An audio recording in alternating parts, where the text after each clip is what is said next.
அடுத்தது வராகி. வராகியை பற்றி நமக்கு தெரியாததே இல்லை, நிறைய தெரிஞ்சு வச்சுருக்கோம். ஆனாலும் கற்றது கைமண் அளவுன்னு சொல்கிற மாதிரி நமக்கு தெரிஞ்ச நிறைய விஷயங்கள் இந்த வராகியை பற்றி தெரியும். இருந்தாலும் ஒரு சில விஷயங்கள் இந்த வராகியை பற்றி இந்த பதிவில் நம்ம பார்க்கலாம். என்னென்னா, இவங்க பார்வதி தேவியோட படைத்தளபதியாக இருந்தாங்க.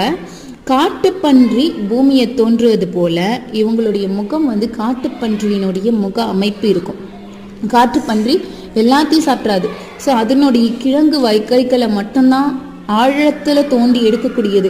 ஸோ நமக்கு ஆழ் மனத்தில் எவ்வளோ பெரிய பிரச்சனை, எவ்வளோ பெரிய துன்பங்கள் நம்ம வாட்டி வதைக்குது அப்படின்னா கூட அவங்க கையில் இருக்க ஏற்கலப்பையை கொண்டு நம்ம மனசை உழுது செம்மைப்படுத்தி நம்மளை பக்குவப்படுத்தக்கூடியவங்க இந்த வராகி அம்மன். இந்த வராகி அம்மனுடைய புகழை சொல்லணும்னா நாளொன்று பத்தாது.